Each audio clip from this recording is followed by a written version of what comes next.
Elon Musk isn't a good Well, that's not an unpopular opinion. Now, I know that this is a really unpopular opinion because Elon Musk is a poster boy for Zoomers because he posts and like memes on Twitter. Right at the start of the world pandemic, he was posting on Twitter how the pandemic is stupid and that people are panicking without a reason, even though people were falling and dying like flies into thousands of numbers. Well, that was a weird statement.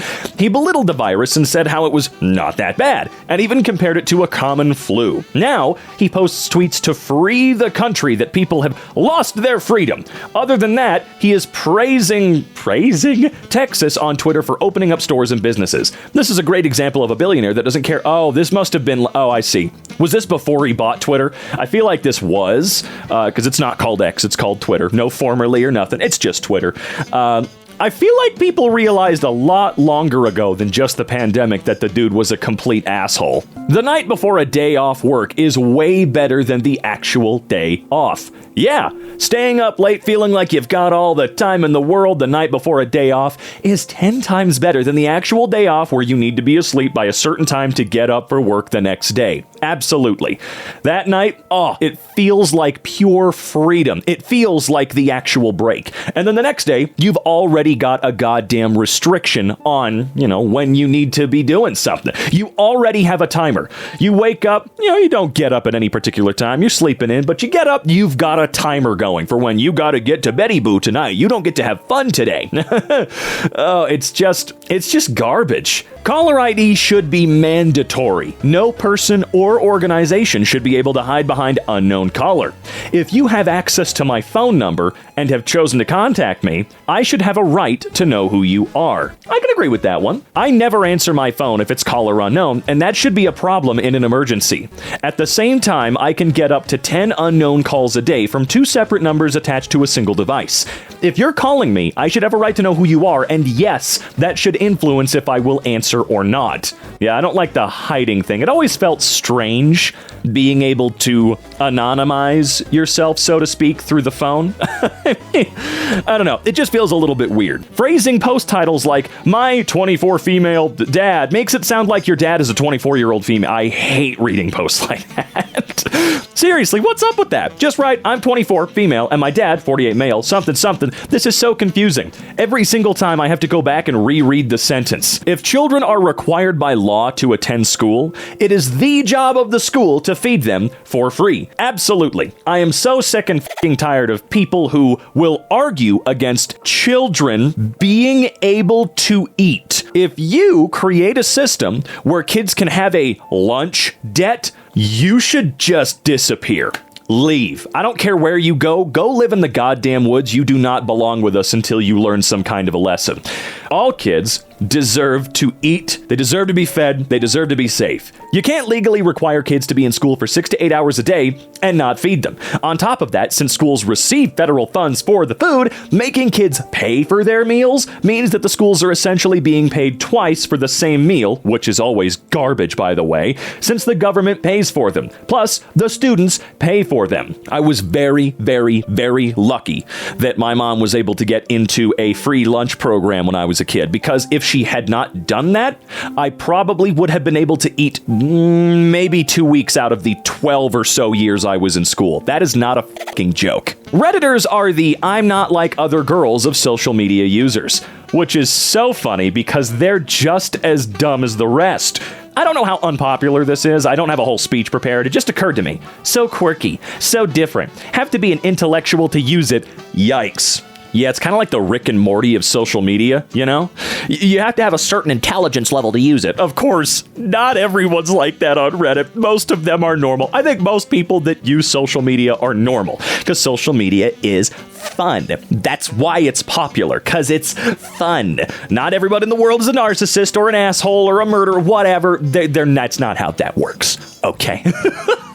But Reddit has always been particularly special. I mean, do you guys remember the narwhal bacons at midnight? You don't? Good! I don't want you to! Most guys who are in the friend zone aren't even in the friend zone. They're in the oh god, not this fucker again zone. Yeah, I'm pretty sure we've made it pretty clear at this point that the friend zone never existed. Men, it can hurt when romantic desire is unrequited or unrequited. I don't know. You'll feel your pride take a bashing. Wonder what's wrong with you. Understandable. But you do at least still have your dignity. Embrace it and try to do your best to move on. Remember, it's not personal, that attraction can't be forced, and that they're not right for you anyway. If you think you'll struggle remaining friends, explain and back off. Politely, in a noble manner that doesn't burn bridges. Until things are clearer and you're ready to accept it, this is how a gentleman behaves. Yeah, I'm pretty sure the friend zone itself does not exist. You need to be upfront about your feelings. I've caught feelings for friends before, where we've been friends for a while, and then I expressed, hey, so like, sometimes it's worked, sometimes it hasn't. And you know what? Still have all my friends, regardless of whether or not it worked or did not. Salt and vinegar chips are better than both sour cream and onion and barbecue. I do agree. I am in this camp. That's right. Salt and vinegar are the superior chip. Sour cream and onion chips just have an overly sweet yet salty taste that's overwhelmingly disgusting. I don't agree with that one. Barbecue chips leave your mouth feeling dry and bitter because of the awful taste. I don't agree with that one. Salt and vinegar are just perfect, or a perfect combination of flavors that's better overall than other chips. Edit. Generic edit thanking Redditors for upvotes and awards. Edit to, oh lord, I believe I've started a war.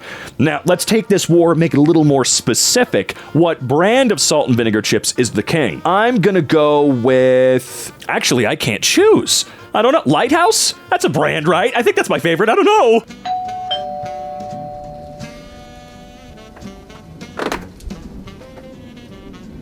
Hello? Hello there, sir. Oh my god! I'm going around your neighborhood today to see if you've heard the good word. The good word? Yes, sir. You see, right now over at MKShop.com, we have a smorgasbord or amazing array of apparel at awesome prices. Please stop. I mean, just look at this t-shirt I'm wearing. 100% cotton, heavyweight, really feels high quality. Oh, it's so good. Okay. Thank you. Have a good day, please. Goodbye.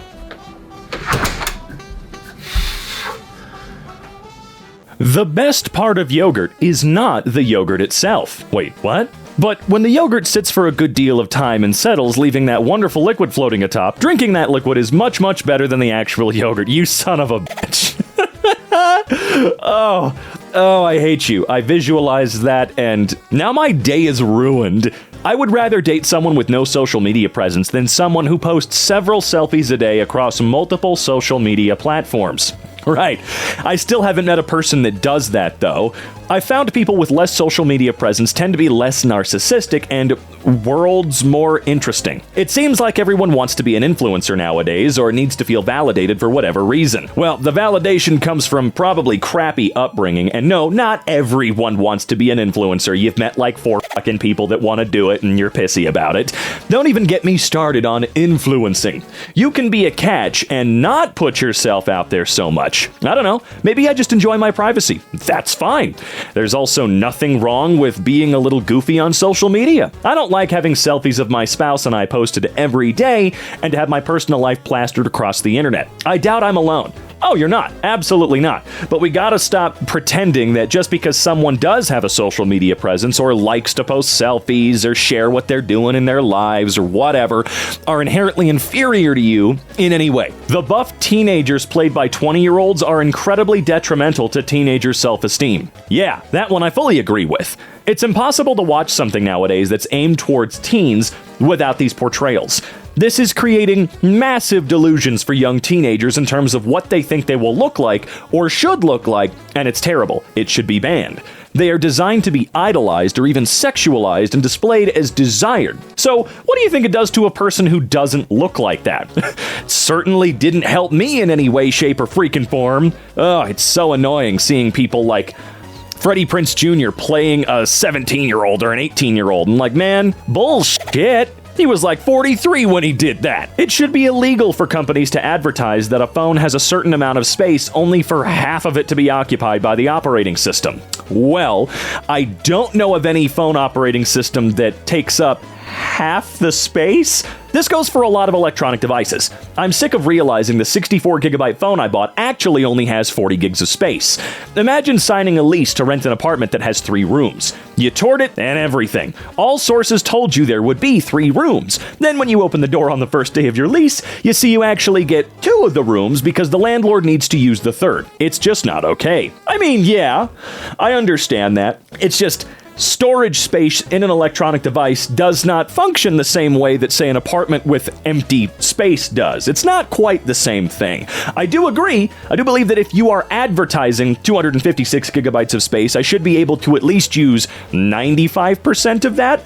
But yeah, I see what you're saying. I definitely agree. There's got to be something we can do to actually give people the advertised amount of space.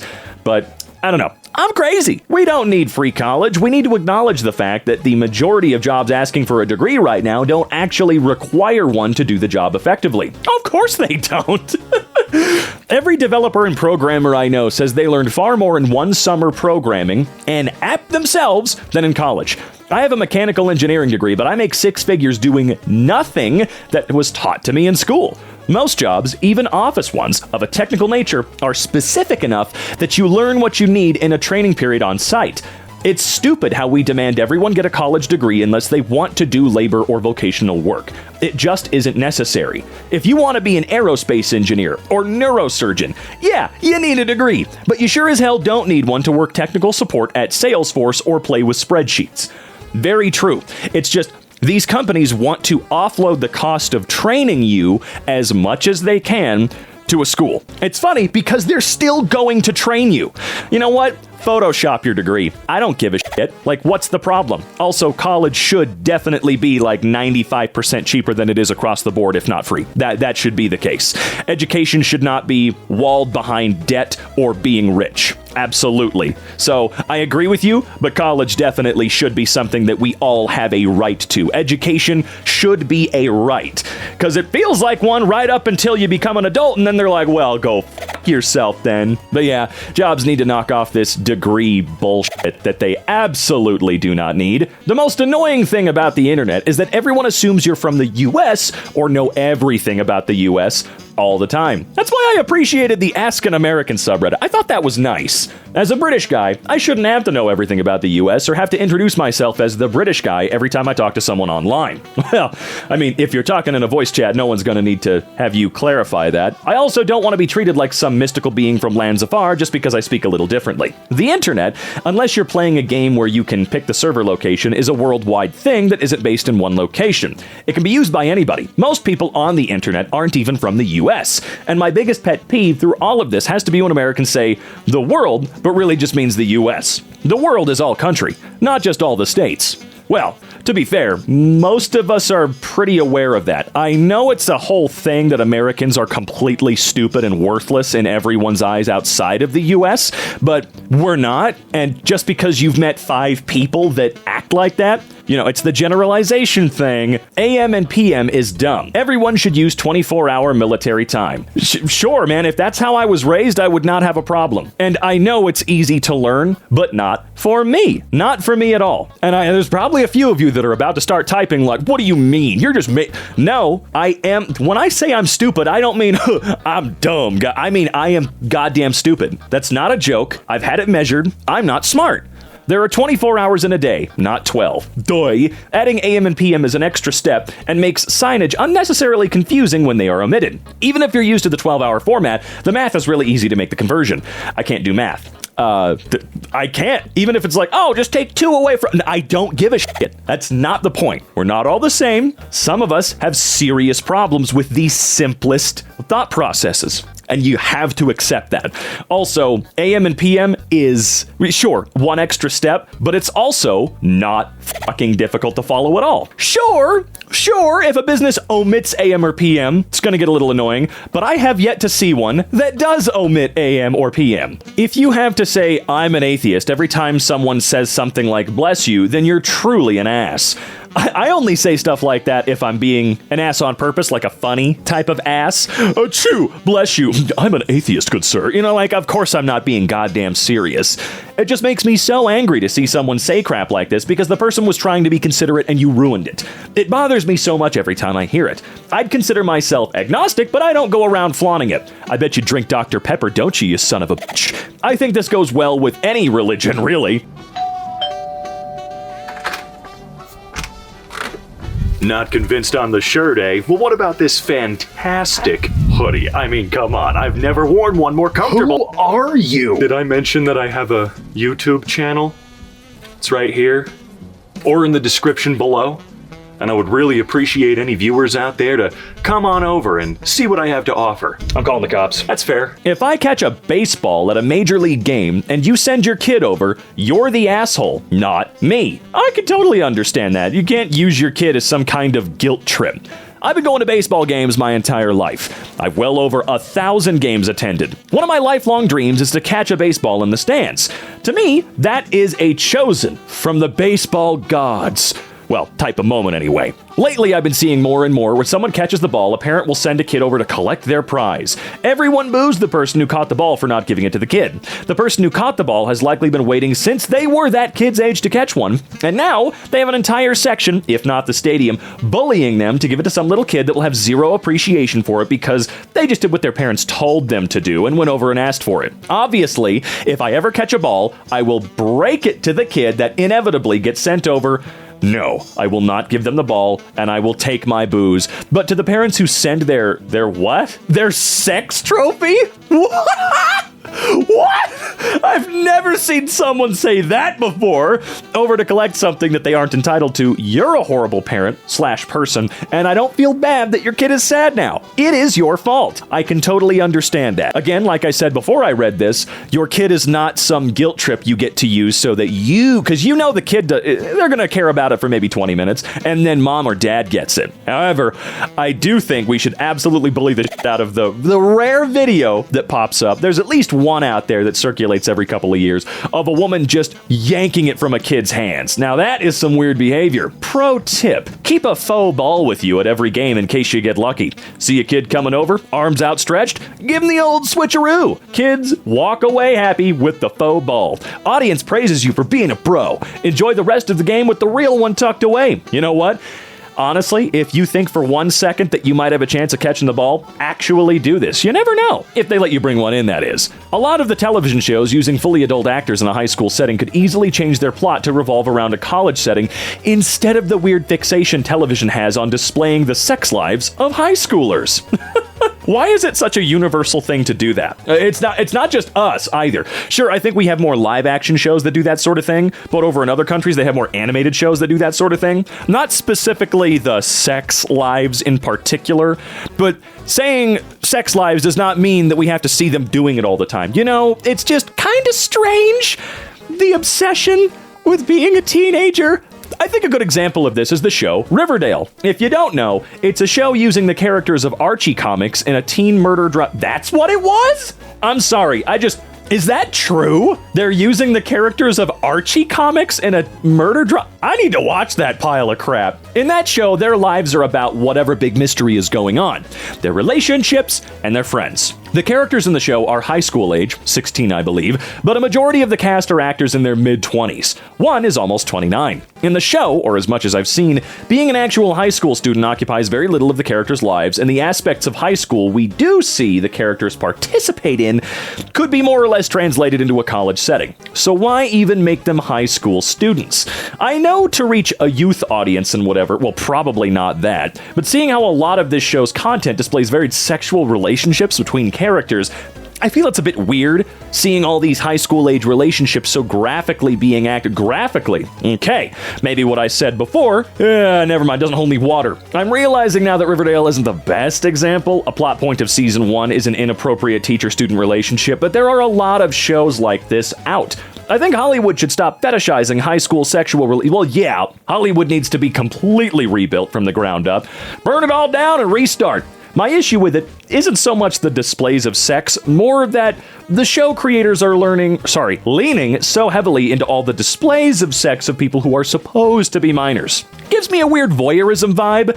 If the plot allows, just make the setting college. It would make more sense with the plot sometimes. TLDR, I have no issue with sex being a plot in a teen-oriented television, but the mentality of we have 27-year-olds playing 16-year-olds, so let's shoot this softcore porn scene because we can, is very problematic and approaching borderline pedophilic. I understand what you're saying for sure. I think the only reason high school is obsessed over by so many people, not just in the US, but in the world, look at every anime. Like 95% of them take place in high school, right?